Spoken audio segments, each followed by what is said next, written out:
Hello Wargamers, Levius here. I love Infinity. Sometimes I take it way too seriously, so much so that my university laptop for creating PowerPoints gives up its last juices so that I can edit videos. And today I want to talk about the worst tag that Corvus Belli could release right now. You know, I always believe that stats alone are not enough to make a final decision on a unit. This is true, and the Mechazoid, like any unit in the game, must be considered in combination of its profile, role in the army, and the game as a whole, which we will do, touching on also a little bit of lore. In the game, the goal of almost every tag is to be a durable fighting unit, with firepower capable of destroying any target that shoots back. In the lore, emblazoned with the national banner, the Mechazoid Sorokentai, in Japanese Mechazoid Armored Regiment, are the Guardians and the armored shields of the greater independent Japanese cities. Their main duty is to protect the major urban centers and the most important military facilities from both enemies and megabeasts. But they're also the sword of Guijia in the outer territories, fending off any foreign power reckless enough to threaten the sovereignty of the country. This is how Corvus Belli describes the Mechazoid according to the official article on the website.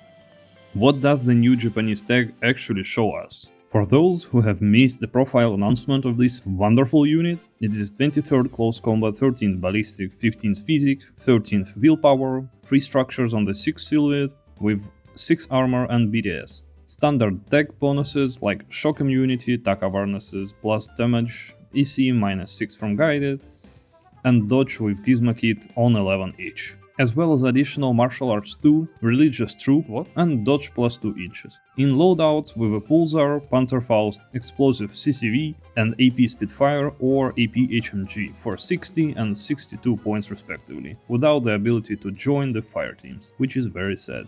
And I put the word wonderful in quotes when referring to this tag, because let's just say right away that the Spitfire loadout is dead from the start, and for 62 points we get the 13th ballistic, 4 AP dices, and the cheap cosplay on Guijia in close combat, and that's it.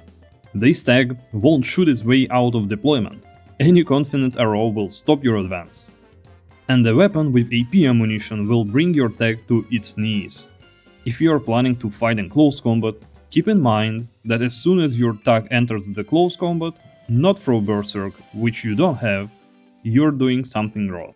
You know that feeling when your best shooter with superior chances in an active turn gets into the worst shooting outcome and loses the face-to-face to the enemy hero. And you remember that moment for a long time, every time thinking, oh yeah, it was super unlucky. Well, that happens very rarely. With Mechanoid, you will remember rare cases of victory, and shed a stingy tear of nostalgia each time you remove the model of Sorokentai from the table after another failed shooting. But this tag does not exist in a vacuum, but in the army. GC is one of the most popular armies in the game, and there is something to appreciate. A truly unique design of miniatures, which in itself tempts you to try this faction, because, let's be honest, the beauty of the Corvus Belli miniatures is almost the main selling factor of the entire game, and the Mechazoid no exception. The miniature turned out great. But, as if that were not enough, the Japanese army itself is accompanied by significant events in the lore of the universe and unique game style that distinguishes it from the general background. Universal skill in close combat, high mobility, but low quality of shooting. The army does not even have an attack machine gun, except for Tex, Oyoroi, and the newly eroded Sorokentai. And why does the Mechazoid pilot fight in the CC better than the Yoroi pilot? The Mechazoid, whose background task is to be a defender against megabeasts, is disappointing for a completely different reason. It's a template stats of a light tag with the ability to close combat, which were given to a miniature and put on sale. Why is it not right? Well, it's now the end of the 4th year since the 4th edition of the rules were released. During this time, Corvus Belli managed to rework 5 armies, release a new sectorial, develop a whole reinforcement mode with separate thematic units, and add 1.5 new rules to the game. If you can't remember the first and only new rule for the entire edition, that's okay. The extra rule, given to all units from the intelligent bug race, causes the unit to die immediately instead of falling into unconscious state. The second bold innovation in the rules is the return of the BS attacks -3 to the game. Why return? If you, like me, did not live in the times of the 3rd edition, then you might have missed that there was a full auto rule, which imposed -3 on the opponent when making a BS attack. I send my regards to Cthulhuist, who bravely fights on the forum for the return of Krizaborg's taken ability. We only care about one fact: Corvus Belli is ready to introduce new rules, but they added a completely nondescript tag to one of the most interesting armies in the game. Literally boring. Initially, it might have seemed that Corvus Belli was trying to maintain at least some relevance of the rules written in the printed version of the N4 book, but the appearance of the extra rule previously not described there demonstrates that this does not limit the Spanish. And so, instead of giving the Mechazoid, well, a new rule, but at least an interesting combination of already existing abilities for the tag, Corvus Belli didn't even try. But GSA contains such interesting miniatures with such cool rules as Shikami, Cyber Samurai, capable of jumping on walls with the rules of Climbing Plus and Super Jump, or the only biker killer hacker capable of going into Cyber Mask and safely driving 14 inches.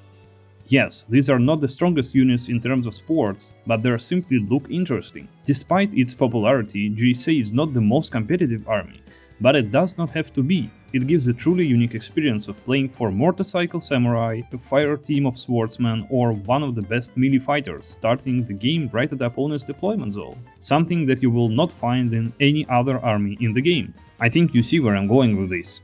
Corvus Belli just announced a new edition of the game. This is the best opportunity to show us the very profile optimization that they promised to do in N5, and to give a reference example of such a profile to Sorokentai in order to revive the interest of all players for Japan and attract new ones. Fortunately, this opportunity has not yet been missed.